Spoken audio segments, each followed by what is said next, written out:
right, let's bring in Fox News contributor and Washington Times opinion editor Charlie Hurt, along with the host of Stacy on the Right on SiriusXM Patriot, Stacy, Washington. Welcome to you both. Charlie, let me start with you. All right, so Nikki Haley says, I'm in, I'm going to stay in. She has the money to do it. Charlie, what difference does it make? In other words, does her staying in simply mean eventually she becomes irrelevant, or does it affect these voters who maybe go for her in the primary, say they're not going to change to Trump, and then maybe stick with that because she stayed in the race so long? Yeah, I don't know what the long-term damage really is. Obviously, we're going to have plenty of time for a full-blown general election, and I don't think it's going to be a pretty one for Joe Biden, especially when you look at what's going on at the border and you look at what's going on with the economy and around the world, around the country. The winds are very much against him, and so I think there'll be plenty of time for the general election. But the important question that you're asking and that Grady just asked, which was, I agree, was a very good question, is, what is the end game? I don't know what the end game is. She lost by 20 points in her own home state, and that's with something like 15% of the voters who participated in the GOP primary in South Carolina were Democrats or independents who vote Democrat. So, it's really hard to see exactly where she's going. And when she sits up there and she says, I'm doing this because Donald Trump can't win a general election, says a woman who cannot win a primary election in a single state, including her own home state. So I take it all with a grain of salt. I don't know what she's doing, whether she's just trying to make money, raise more money, and raise her profile. I don't know what it is, but I think she's doing the only real long-term damage I think she's doing is to her own name, her own reputation within the Republican Party. Stacy, Grady just mentioned that Nikki Haley has lost some of the funding from her big donors. And, they said, OK, we're still supporting her. But I thought this quote was very interesting. They said, quote, "We will focus our resources where we can make the difference." I mean, I hear that and I go, wow, that is so damning. They don't believe she's going to win. Stacy, what's your reaction? Well, so they're giving you a heads up, just like Ronna McDaniel did with her announcement today. Super Tuesday is the go date. And even Nikki Haley herself has said that she hasn't promised anything past Super Tuesday when 800 delegates will be decided. So the issue here is not so much what is she going to do in between now and Super Tuesday. It's what is her future going ahead afterwards. And it looks to me like she's on the Liz Cheney track, where she becomes a never Trumper, gets a lucrative contract on one of the cable networks, being the so-called Republican voice who always criticizes Republicans and never has anything good to say about any of the policies, no ideas, just grousing about how much she hates Trump and he's terrible. That's the track that she appears to be on. But I'll take it a step further. There's a certain sense of negativity surround her being there. She's there just in case President Trump gets actually convicted or something. I mean, this is the conversation that people are having on the ground. And I'm hearing from people, callers, people who email me, and also in person. This is all anecdotal, of course. I don't run a polling company, but people are really, really seeing a side of her that they don't love. They don't love her moderation on abortion as an issue. They don't love Nikki Haley criticizing President Trump on things that Republicans know are witch hunt items from the left. And they especially don't like the idea that she would hang around and waste $74 million on a contest she can't win in order to just be there just in case. That's pretty terrible. Charlie, just really quickly, is that what this is? Is this the lawsuit fallback plan?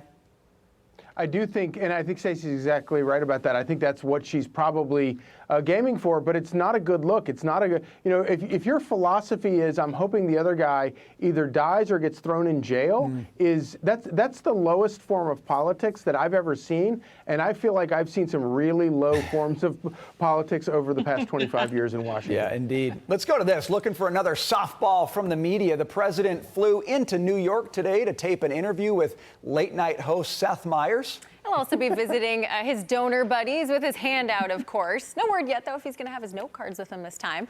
But if he does, two words will undoubtedly be missing: migrant crisis. Stacy, I want to come to you on this first. He's going to be doing this appearance blocks from where we have had shootings by illegal migrants, where we've had crimes. Wouldn't it make sense for someone like Seth Meyers to ask that hard question, give the president a chance to respond? Yeah. In the universe that we live in, yes, but we don't live in the same universe anymore. In America today, we have two universes. In one, everything's hunky-dory, everything's fine. I don't care if there's a fire in front of you or people getting murdered on the street or a poop map in your hand, everything's fine. And for those of us on the right, we're looking at this and we're seeing so many millions of people here in the country, $450 billion a cost a year to American taxpayers that we haven't budgeted, money going to Ukraine, tons of issues domestically and abroad. But the number one issue for voters right now, and the polls are showing that, is immigration and the uptick in crime. People don't want to worry about crime when they have a huge budget that they're trying to put forward on their food spending, the largest share of the household budget spent on food since the 1990s. Americans are suffering and they don't want their president to go make a roundabout adjacent tour of the border where he doesn't actually address any of the issues. And Mexico, they're now receiving people back, right? We're now doing deportations again because it's an election year. Mm-hmm. And Venezuela is refusing to take any of their people back on the flights. They've stopped the flights. So he's struggling here. He's on the struggle bus and Americans know it. Charlie, if my house was burning down and the fire department showed up to roast marshmallows, I would be insulted by that. When Biden comes to New York to do an interview like this, it seems like the height of an insult, and yet he's doing it. So my question is, does he not get it? Or is he actually intending to kind of send a message like that? You would think that maybe he is intending to send a message like screw you, voters. I don't have to play by the rules. I don't have to do. I don't even have to listen to you. I don't have to be concerned about your concerns. But I don't know what the benefit of that is. It makes no sense whatsoever. And it's amazing we're sitting here talking about New York City. It's like the bluest place, one of the bluest spots in all of America. And yet you've got, you walk down the street in the city and you have entire hotels that have been taken over, that the federal government has taken over to fill with illegal aliens. Every bit of the Democrat policies about sanctuary cities and lawlessness is on display here. And this is not an accidental result of their policies. This is the intention. This is the intent of their policies. And so it's extraordinary. And then you have a situation where I'm sure Seth Meyers is not going to ask him any tough questions.